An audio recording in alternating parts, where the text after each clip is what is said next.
Hello guys, welcome back to my channel. आज vlog चालू होतोय किचन मध्ये, कारण की आज माझा आहे स्वयंपाक डे। मम्मी घरी नाहीये आणि आज मी ऑर्डर केलं असतं बाहेरून काहीतरी, पण माझा उपवास आहे, आज मंडे। सो मम्मीने मला सांगितलं की बाळा घरी स्वयंपाक बनव। मम्मी बनवते आणि पीठ वगैरे मळते मी आता। खोटं वाटत असेल तर मी दाखवते, थांबा। हे बघा, पीठच मळते मी आता आणि कुकर लावलाय, त्याच्यामध्ये बटाटा लावलाय, त्याची भाजी करायची आणि पोळ्या लाटायची। ठीक आहे, भात वरण वगैरे आपल्याला अजून एवढं नाही, जेवढं जमतं तेवढं पोटापुरतं। आणि मी विचार केला की स्वयंपाक करता करता रेसिपी सांगू का हॉरर स्टोरी सांगू। सो लास्ट ब्लॉग मध्ये हॉरर स्टोरी होती का नव्हती का काय होतं, तर आज मी जी हॉरर स्टोरी सांगणार आहे ती खरी स्टोरी असणार आहे। तर आम्ही असं एक दिवस इव्हेंटला गेलो होतो आणि मला ऍक्च्युअली खूप भीती वाटते सांगायला, कारण की सगळ्यांचीच जाम टरकली होती स्टोरी जेव्हा ते आमच्यासोबत झालं तेव्हा।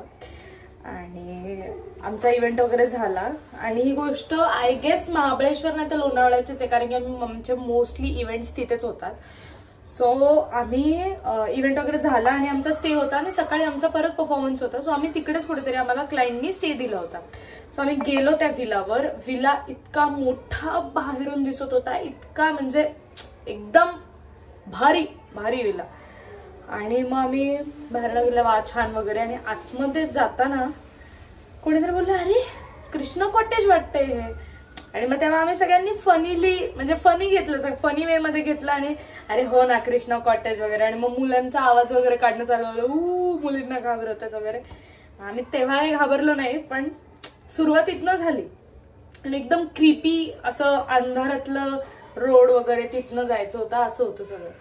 मग आम्ही आतमध्ये पोचलो, मग आम्ही चेंज वगैरे केलं। आता मज्जा, आतमध्ये गेल्यानंतर हॉल इतका मॅसिव्ह मोठा होता आणि त्याला एकच असे स्टेप्स होते जे वरती एका बेडरूम कडे नेत होते। आणि ती रूम बॉईजने आम्हाला दिली, बाकी खालच्या रूम्स बॉईजने घेतली। ठीक आहे, आता का घेतल्या, मुद्दाम केलं तसं वगैरे काही सीन नाहीये, पण बॉईजला असं वॉशरूम मोठं आहे किंवा बेड मोठा आहे असं काय असलं किंवा स्विमिंग पूल मध्ये जायचंय डिरेक्टली तर तिथं रूम मिळाली आहे, व्ह्यू छान आहे, असे रूम्स बॉईज घेतात। सो मग आम्हाला मिळाली ती रूम, किंवा वरती चढून एवढे स्टेप्सवर जायचं नसेल म्हणून ती रूम आम्हाला देऊन टाकली त्यांनी। सो आम्ही ती घेतली आणि मग आम्ही वॉशरूम जेव्हा बघितलं ना, इतकं मोठं वॉशरूम, लिटरली रूम छोटी होती पण ते वॉशरूम मोठं होतं। तिकडे बाथटब होता आणि एक सेक्शन होता असं, म्हणजे की वॉशरूम आणि टॉयलेट, बाथरूम आणि टॉयलेट त्याचं एक सेक्शन होतं मध्ये। सो तिकडे कर्टन होता आणि तो कर्टन पण असला क्रीपी होता ना, म्हणजे काहीतरी त्याच्यावर असं काय सांगू शकत नाही, पण क्रीपी म्हणजे एकदम क्रीपी होतं। सो तेव्हा पण आमची मज्जा हलू आली की अरे वॉशरूम तर बघ कसले विषय वगैरे, असं चालू झालं। मग आम्ही खाली आलो सगळे हॉलमध्ये चिल करायला, की थोड्या गप्पा वगैरे मारू आणि मग झोप आल्यावर रूम्स मध्ये जाऊन झोपू। सो आम्ही सगळे चिल करायला लागलो खाली।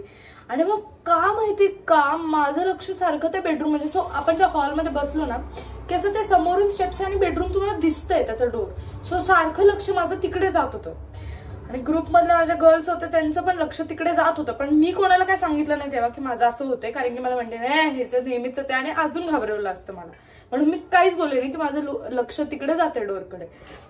मग त्याच्यानंतर माझी एक फ्रेंड आहे, तिने मला सांगितलं की अगं तुझं लक्ष तिकडे जाते का, माझं पण जाते। म्हणलं ब्रो मला आता मग आमच्या दोघींची जे टरकली। आमची एक फ्रेंड होती, सो वरती तिचं चार्जर वगैरे काहीतरी राहिलं, सो ती गेली आणि ती असते दुबईला। सो ती घाबरलीच नाही, ती गेली वरती वगैरे, ती तिचा चार्जर घेऊन खाली आली आणि मी आणि माझी फ्रेंड दुसरी जिला माहितीये की त्या डोरमध्ये आम्ही दोघे अशा की अरे ही कशी गेली एकटीवर, हिने कसं आणलं जवळ खाली। आम्हाला असं वाटलं की भाई डेंजर आहे पोरगी। आम्हाला वाटलं चल ठीक आहे आपण ओव्हर थिंक करतोय, तिथं काहीच नाही त्या डोरच्या इकडे, आपलं उगाच टाइमपास चालू आहे म्हणून। मग ते झालं, मग आम्ही सगळे चिल मारत होतो, गप्पा वगैरे चालू होत्या, डान्स करत होतो, सॉंग्स लावत होतो आणि आम्हाला अचानक बेल वाजलेली ऐकू आली। आणि मग बेल वाजली अचानक, कारण की आम्ही युजली असं रात्री एकदा विलामध्ये आलो की आराम करतो, बाहेर जात नाही कोणी। सो बेल वाजलीच कशी हे आमच्या सगळ्यांच्या डोक्यात चालू झालं। सो मग आमच्या प्रोडक्शन मधला एक मुलगा आहे, तो गेला उघडायला आणि त्याने उघडलं, दरवाजा उघडला आणि बाहेर कोणीच नव्हतं. खोटं वाटत असेल तुम्हाला, पण तेव्हा लिटरली बाहेर कोणीच नव्हतं. आणि म्हणून दरवाजा बंद केला आणि तो आत आला. आणि मग आम्ही विचारलं की कोण होतं वगैरे, काय होतं वगैरे, पण कुणीतरी बघितलं की दरवाजा उघडला आणि कुणीच नव्हतं. म्हणून कुणीतरी बघितलं, पण ते आम्ही घाबरू नये म्हणून बॉईजनी सांगितलं की कोणीतरी होतं बाहेर, त्याने बेल वाजवलं आणि ते आता आतमध्ये आले. मग आम्ही म्हणलं चल ठीक आहे वगैरे, हे ते सगळं झालं. आणि मग आम्ही सकाळी उठलो, आमची एंट्री वगैरे ला चाललो होतो, तेव्हा मला रात्री सांगितलं की फ्रेंड्सनी की दरवाजा वाजण्याचा आवाज येत होता. ठीक आहे, आमच्या रूमचा, जिकडे आम्हाला असं दिसत होतं ना की ह्या डोअरमध्ये, त्या रूम मध्ये आम्ही जिथे झोपलो होतो त्याच्या बॅल्कनीचा डोअर वाजत होतो, असा आवाज येत होता माझ्या फ्रेंडला. सो तिने ते दुसऱ्या दिवशी सकाळी सांगितलं अगेन, कारण की कोणी घाबरू नये, कोणाला भीती वाटू नये म्हणून तिने दुसऱ्या दिवशी सकाळी सांगितलं. सो ते सगळं झालं आणि मग खूप जास्त भीती वाटली वगैरे. आणि मग दुसऱ्या दिवशी आम्ही पुण्याला निघालो. पुण्यात जसं परत आलो तेव्हा आमचं त्याच्यावर डिस्कशन झालं की बेल वाजली होती ते.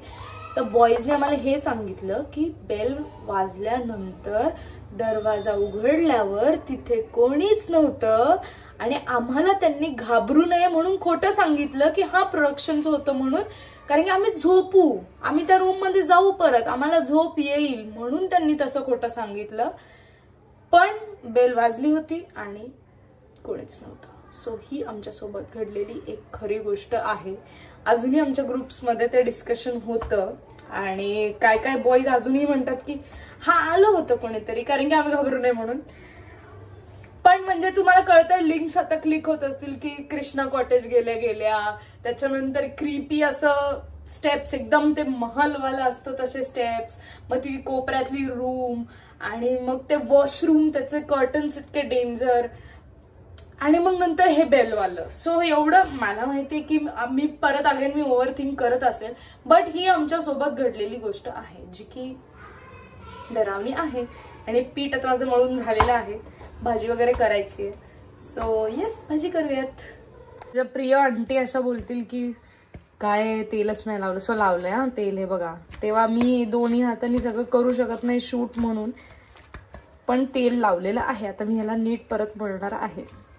सो आता मी करते बटाट्याची भाजी. मी आधी टाकले तेल, जिरं, मोहरी, हिंग वगैरे. आता कांदा टाकणार आहे, आता थोडासा, एक काश्मीरी लाल मिर्च पण. आता कांदा परततो इथे, मी इथे बटाटा चिरते.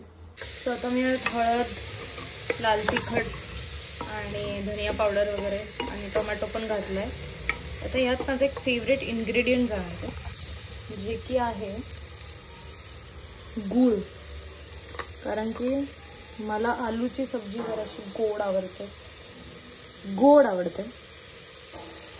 तर मी याच्यात बटाटा टाकलाय आणि आता मी इथे करते पोळ्या. थोडीशी फुगली आहे. सो भाजी इज डन.